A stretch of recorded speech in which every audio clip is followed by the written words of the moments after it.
Rise the Mag.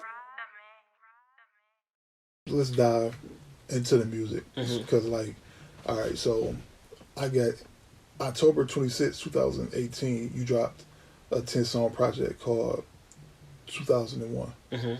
All right, was that your first project, or Mm-hmm. that's just the first project that's like on major platforms, or did you have something prior to that? I've had a couple tapes prior to that. Okay. This one tape, it's not on SoundCloud or anything, but it's still there. One day for my real fans to find it on the internet. That's what I kept it there for. It's called I had a friend. His name was Rashad Jackson. Yeah. He had cancer. He passed away. Okay. And he was like one of the first people that I kind of like wrapped around. Like, you know what I'm saying? We was just like freestyling over the beats, and I said I was gonna make a tape called Grand Theft Auto, Yo Nigga Give Me Your Beat, and I actually ended up doing that. Yeah. So but that was just something that was just kind of like fun. Like I made that tape in like a week. Like, you know what I'm saying? And then after that, I had a tape with a guy named Axel Rowley. Okay. Yeah. Yeah. It was called For My People. That tape I really wanted to embody my blackness as a whole. You know what I'm saying? Because I really don't like when people like.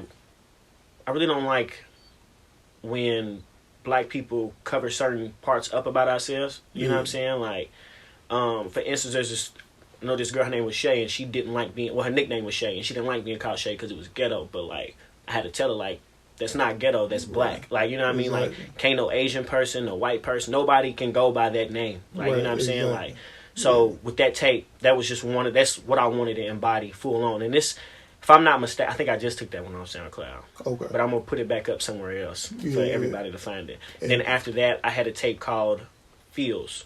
And Feels was the first time I actually stepped into my sound.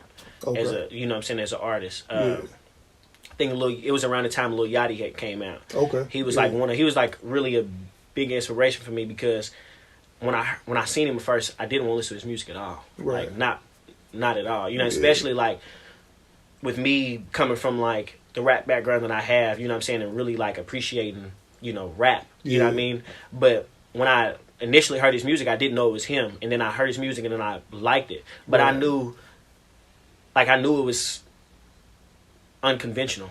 You know what I mean? Like I could see why somebody wouldn't want to listen to it. Yeah. Like I knew his music was something that I couldn't just put on everybody, but I know I loved it. Yeah. You know what I'm saying? And he's a big star. And like, that was the time around where it was like a big deal as far as like SoundCloud. You feel me? Type thing, like, you know what I'm saying? Yeah.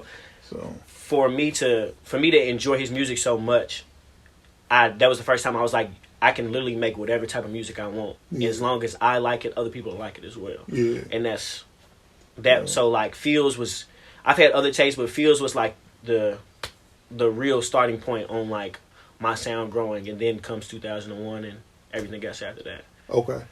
So with the Give Me Your Beat one, the first one or whatnot. Which one? You said the Grand Theft Auto, Nigga, Give Me Your Beat. Yeah, Grand Theft Auto, Give Me. Yeah, Give Me Your Beat. that shit funny as hell. Yeah. So like, were you like taking people's beats, like rapping on them type thing? I had rapped on a couple. I had a couple of rapped on a couple different beats. I think one of the songs that's still on my SoundCloud, I'm not for sure, was called Smokers Club. Okay. It was a story about how I actually quit smoking weed. Okay, cool. But then I had like, I think I did like 21 Questions, 50 Cent. Yeah. This is a whole bunch of beats that I really enjoy. Just basically just jacked them. Yeah. Yeah, for sure. No, that's dope. So with that, all right. So that was that one. As far as your name on those projects, what was it? Like if we had to like go back and try to find it, you know what I'm saying? I think I was going by 200. Okay. On Grand Theft Auto, Nigga, Give Me a Beat, and I think For My People, I was going by IV at that point. Okay. And I was going by IV at the point of Feels. Okay. Yeah. 2001 was when I like stamped it and was IVRY. Yeah. You know what I mean? So For sure. So on 2001, right? It's a 10-song project. What would be like your favorite song off that project?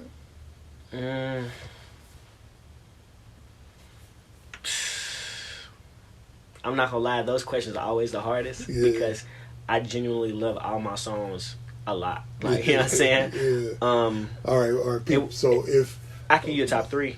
All right, bet. Let's go with that then. So, my top 3, one would be Make It Happen. And Make It Happen just because I sat on that beat for like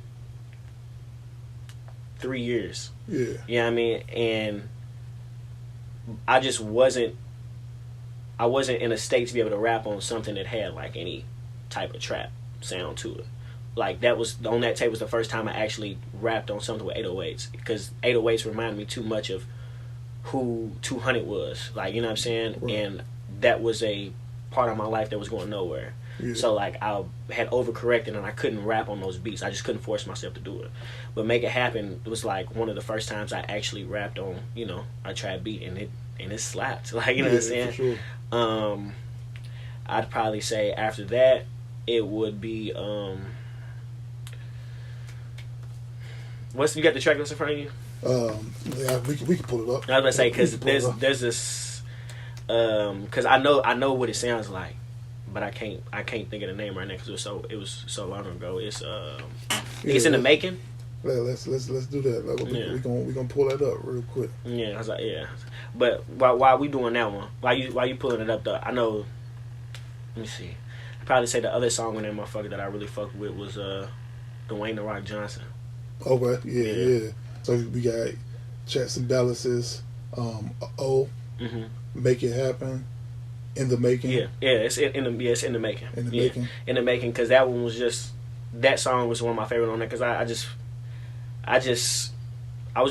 really was like, I just really spin bars, you know what I'm saying, perfectly, like real calm, cool, like, you know what I'm saying, just cut through like butter, like that's like in my head, that's how it like looks. It's just like real. Yeah. You feel me? For sure. So yeah, them 3. Yeah, that's dope, bro. Rise the Mag.